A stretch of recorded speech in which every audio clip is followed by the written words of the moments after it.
Brought to you by PrayLatin.com, makers of prayer cards featuring complete English phonetic renderings of Latin pronunciations. A cardinal from Germany sends an open letter to the world addressed to Pope Francis, and in so doing issues a plea. Francis, please intervene in Germany.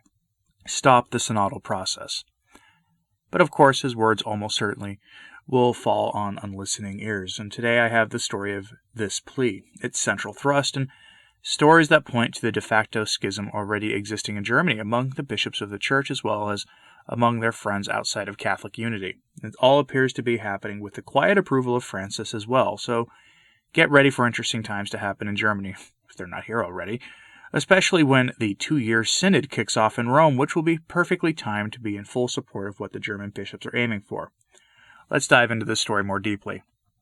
The cardinal in question is Cardinal Gerhard Mueller, who is cut from the same cloth as Benedict XVI in that he is a hermeneutic of continuity type of bishop.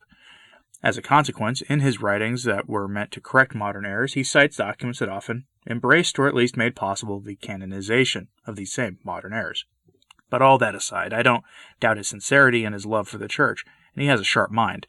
He has issued numerous documents to the public over the past couple of years, and I have most of them for you here on this channel if you want them.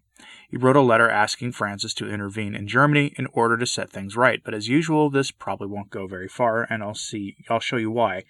But first, let's look at the Cardinal's letter. His main point is that it is Francis's duty to preserve the deposit of the faith throughout the Church. No lies detected. The fact that he is telling you that to Francis is rather encouraging. Now, here's one example.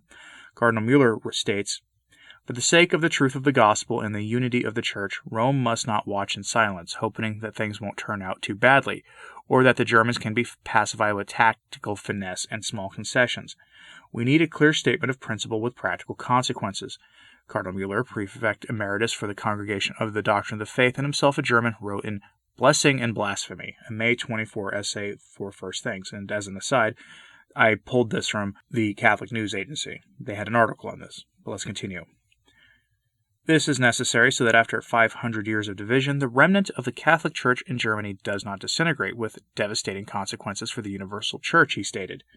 Cardinal Mueller recalled that the Church of Rome has primacy, not so much because of the prerogatives of the Chair of Peter, and certainly not as if its occupant could do as he pleases, but primarily because of the Pope's grave duty assigned to him by Christ to guard the unity of the universal Church in the revealed faith.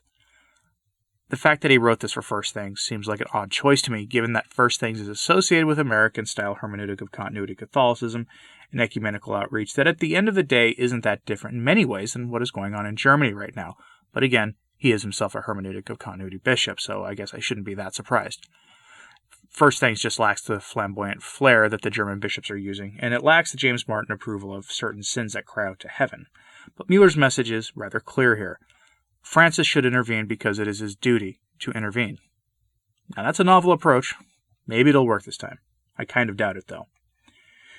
Mueller dives into the nuptial sacrament and how the German bishops want to bring all of Pastor Jimmy Martin's wildest dreams to life in the Church, which the Cardinal describes as being contrary to reason.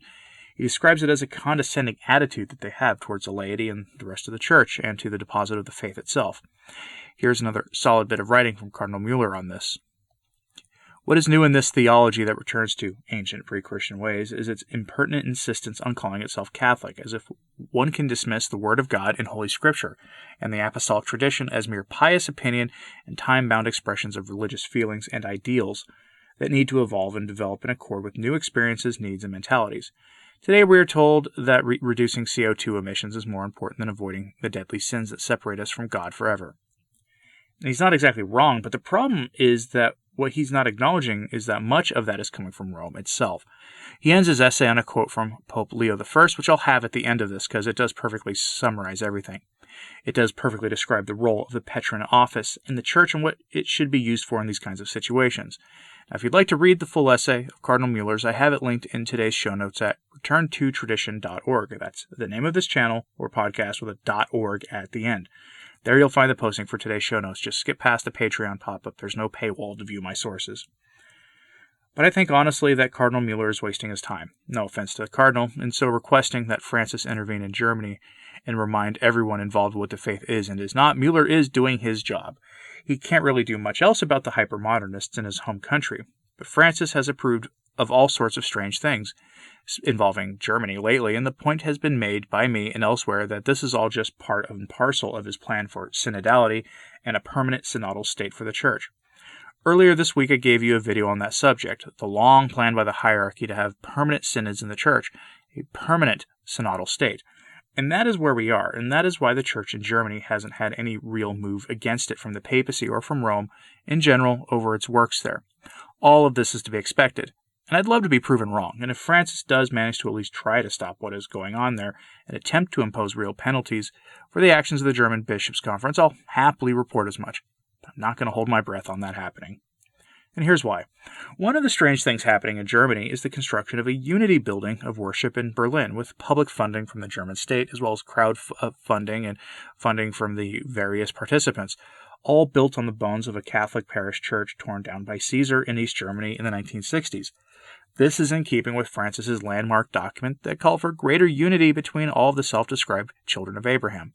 This building is being celebrated by the Vatican's official newspaper, meaning by the Vatican, despite the Catholic Church not actually being involved in this at all.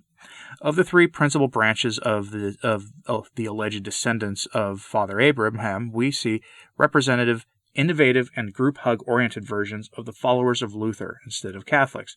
Now you may be asking why I say Francis is permitting this. It's rather simple. The parish this is being built on top of was an old Catholic building that was damaged in World War II and demolished by the East German state in the 1960s. It's Catholic property, in theory at any rate, given the relationship between the Church and Caesar in that country now. But he could have said something, but instead he applauds it because of course he does. The Vatican newspaper publishes nothing that is not in keeping with Francis's program, and is used as a means of signaling official Vatican support for things in the broader world. But that's not the only strange thing Francis is involved with in Germany. From the Catholic News Agency, we learn that Francis has ordered an apostolic visit to Cardinal Welke's diocese. Why?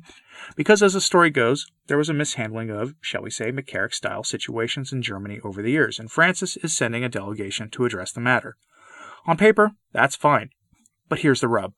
Welke, a hyper-modernist himself, is one of the few bishops of Germany expressing any doubt whatsoever about the German synodal path, which seeks to bring in all the values of the world and of Caesar into the Church in that country, which will then, of course, be exported to the Church in the rest of the world.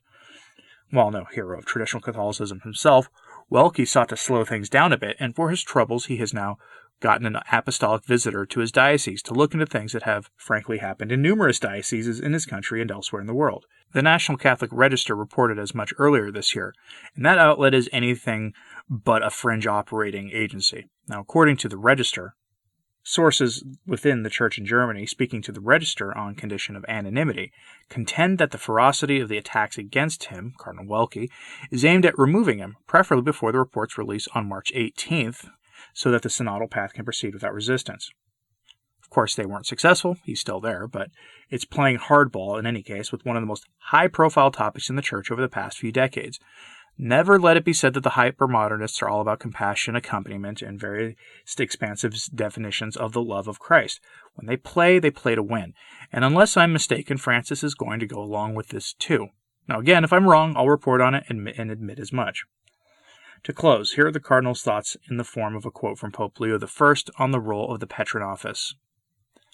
And yet the Lord is particularly concerned about Peter and prays especially for Peter's faith. See Luke chapter 22, verse 32. Just as if the others would be more steadfast if the leader's courage remained undaunted. In Peter's strength all are strengthened, for the assistance of divine grace is so regarded that the strength given to Peter passes through him to the apostles.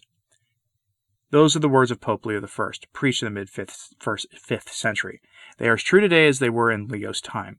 So goes the papacy, so goes the Church. So what do you think of this? Are Cardinal Mueller's words going to be ignored? Is Bishop Welke being targeted for his opposition to the synodal path, despite his being mostly on board with the bishop's program anyway? Let me know your thoughts on this in the comments, please. And as always, pray for the Church. I'm Anthony Stine. Ave Maria.